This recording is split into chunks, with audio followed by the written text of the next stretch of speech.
మూసీ ప్రక్షాళన చేసేందుకు మెట్రో రైళ్లకు మూసీల గురించి పైసలు కావాలని ఢిల్లీ పోతున్నాడు. సర్పంచులు ఊర్లలో శవాలై పాడేలు మూసేకాడికి వచ్చింది. ఇక్కడ మొత్తము మంత్రులు కూడా ఎంత బాధ్యతారాహితంగా ఉన్నారంటే ఎవ్వనికి వాళ్ళ షోకులు, పొద్దున్న లేస్తే కబ్జాలు, భూమి దందాలు, రియల్ ఎస్టేట్ మాఫియాలు, కాలేజీల దగ్గర పైసలు ఎట్లా తీసుకుందామా, ఇసుకే దందాలు చేద్దామా, ఏ హాస్పిటల్ దగ్గర ఎన్ని పైసలు తీద్దాము.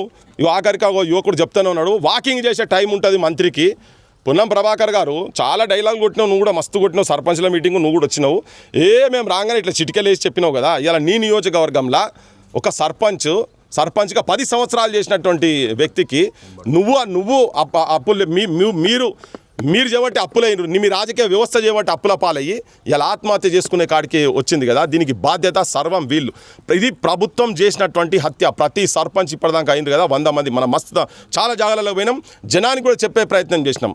ఆ జనానికి కూడా ఏంటంటే నేను ఈ శవం సాక్షిగా పైసలు తీసుకొని మందు దాగి మటన్ ముక్కలకు, చికెన్ ముక్కలకు మీరు ఓట్లు అమ్ముకోకండి దయచేసి. సర్వనాశనం అవుతుంది కుటుంబాలు, సర్వనాశనం. తెలంగాణ సమాజం కూడా 1200 మంది ఆత్మహత్య బలిదానాలు చేసుకునేది ఏంటంటే ఇటువంటి యువకులకు నౌకలు రావాలి, సర్పంచులు గౌరవపూరితంగా బతకాలి, వీళ్ళ భవిష్యత్తు బ్రహ్మాండంగా ఉండాలి.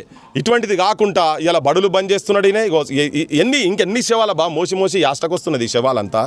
తెలంగాణ మీద సోయిలైనటువంటి జనాలు మొత్తం వచ్చి ఇట్లా ఈ రాజకీయ వ్యవస్థను మొత్తం సర్వనాశనం చేసి అసలు ఎవరన్నా సర్పంచ్ నిలబడాలంటే భయపడే కాడికి వచ్చింది.